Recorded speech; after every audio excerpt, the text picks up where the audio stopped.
Hey, good evening to one and all present here. I am Aditya Ashturkar and I am here to discuss a very important topic, that is political aspects of ongoing hijab issue. As we know that India is a country with a lot of diversity including language, culture and religion etc. But sometimes this leads to conflict because of different interests of different people.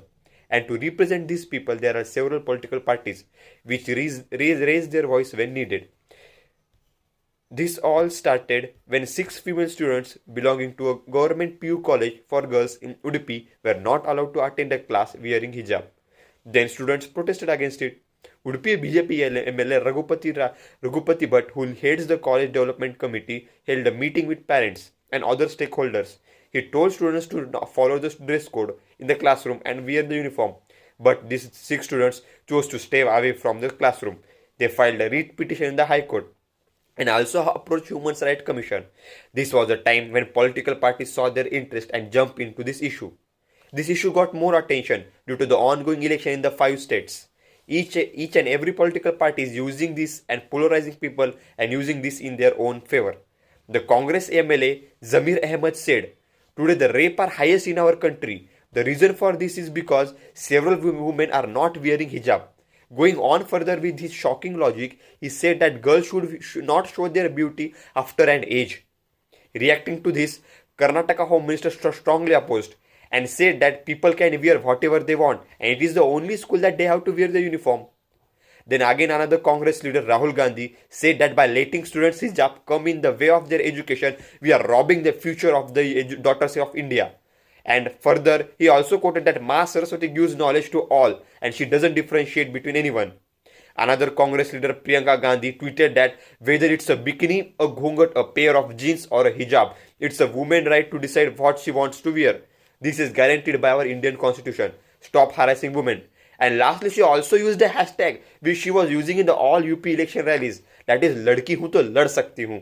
Reacting to this, BJP spokesperson Sandeep Patra said that it's a girl's choice. It's true, but there are some rules and regulations to what to wear in an education institute. You can't wear whatever you want. And in India is a country that we are not using the bikini in the beach. So how can we use that bikini now? And how can we compare the bikini and hijab? So I think it's very wrong to compare both. So you can't say whatever you want. And all this was going on, then how can be the AIMIM party leader Azharuddin Owaisi be left behind? In each and every rally and speech in UP election campaign, he strongly supported the hijab and blaming BJP government for this. And he also claimed that one day a girl wearing hijab will become PM and rule the country. Kashmir's former Chief Minister Mehbooba Mufti said that government's Beti Bachao and Beti Padhao is another yet hollow slogan. Muslim girls are being denied for right of education simply because of their attire. And further on this, she said legitimizing the marginalization of Muslims is one more step towards the converting Gandhi's India into Godse's India. Now it's not only the issue of India. Pakistan's various activists like Malala Yousafzai and leaders like Prime Minister Imran Khan are giving us advice to what to do and what not to do. This is like that the country which is not which is supporting terrorism is giving us advice to what we should do in our country. It's very very terrific. Also, and he's also trying to damage Pakistan is also trying to damage our international image. So after all this chaos, our intel inputs have also warned that Pakistan's inter-service intelligence ISI is trying to fuel the controversy in India through a banned Khalistani outfits, Sikh for Justice (SJF). An intel note exclusive access by India Today said ISI is pushing the concept of hijab referendum in India. The Intelligence Bureau has also warned police forces and law enforcement agencies to keep a close watch on the hijab referendum being pushed by the ISI through the terror group SFJ.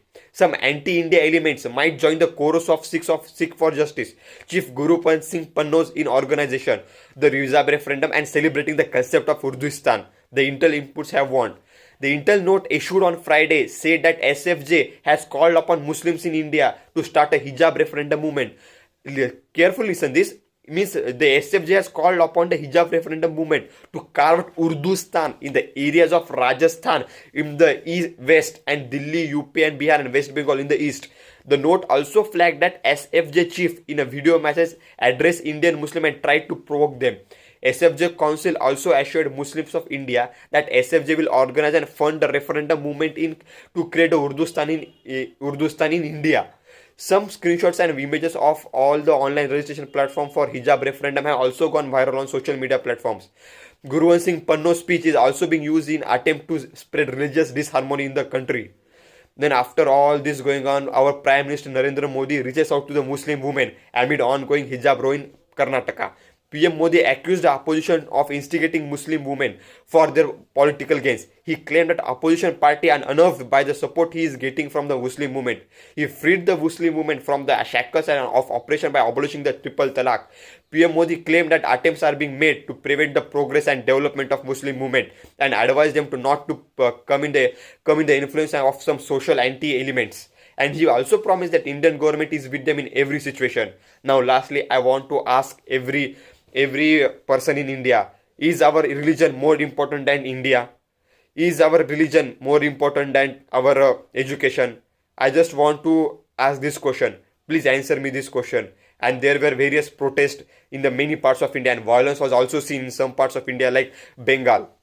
Lastly, I only want to say that please maintain law and order and keep belief and faith in judiciary and accept the judgment that will be given by our court. So thank you for listening to me calmly. Thank you.